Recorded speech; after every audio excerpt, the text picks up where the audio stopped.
What pressure of hydrogen would be required to make EMF of the hydrogen electrode zero in pure water at 298 Kelvin?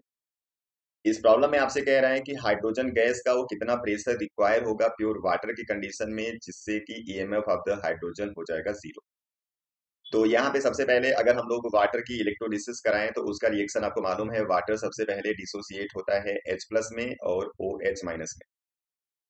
और आपको मालूम है कि जो water है उसका आयनिक प्रोडक्ट होता है 10⁻⁴ जिसकी वजह से इन दोनों का कंसंट्रेशन सेम आता है और इसकी वैल्यू कितनी होती है 10⁻⁷। ठीक। अब यही हाइड्रोजन और हाइड्रोक्साइल आयन जाता है अलग अलग इलेक्ट्रोड के ऊपर, जिसमें जो H प्लस है वो जाता है कैथोड के ऊपर, वहां पे रिलीज करता है हाइड्रोजन गैस। तो यहाँ पे जो उसका रिएक्शन होगा वो हो जाएगा 2H प्लस, यूज करेगा 2 इलेक्ट्रॉन और चेंज हो जाता है हाइड्रोजन गैस में। तो इसी रिएक्शन को यूज करेंगे हम लोग। ठीक। अब आपको EMF और E नॉट सेल का रिलेशन मालूम है।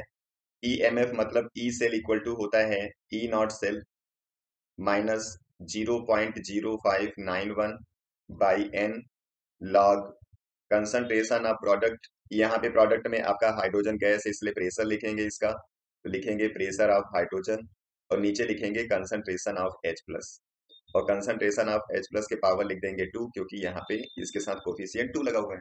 ठीक है। अब इसके बाद यहाँ पे ई सेल है जिसको बोल रहा है कि ये जीरो करना है, इसलिए जीरो कर दो। ई नॉट सेल हमेशा इसका स्टैंडर्ड कंडीशन में जीरो होता है इसलिए यहाँ पे भी जीरो यूज करना है। माइनस 0.0591 बाई एन, एन यहाँ पे नंबर ऑफ इलेक्ट्रॉन चेक कर लो, 2 यूज हुआ इसलिए 2 लॉग प्रेशर ऑफ हाइड्रोजन, ये आपसे पूछा गया है। कंसंट्रेशन ऑफ H प्लस होता है 10⁻⁷ और इसका यहाँ पे स्क्वायर लगा हुआ है इसलिए पावर 2 लिखना है। ठीक। अब यहाँ पे अगर इस पूरे रिजल्ट को हम लोग ला दें इस तरफ, ये पूरा रिजल्ट जीरो हो जाएगा। मतलब आपका रिलेशन बनेगा यहाँ पे log pressure of hydrogen by 10⁻⁻14 equal to zero.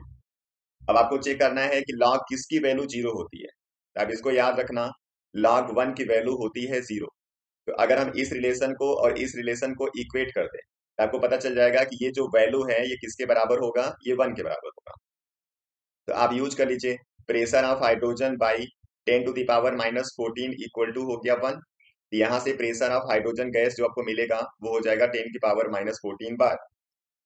इसलिए जो आपका यहाँ पे आंसर होगा वो आपको लिखना है ऑप्शन ए मीन्स 10⁻⁻14। ठीक है। चलिए नेक्स्ट वीडियो में फिर आते हैं दूसरे प्रॉब्लम के साथ, तब तक आप लोग पढ़ते रहिए, अपना ख्याल रखिए। Thank you.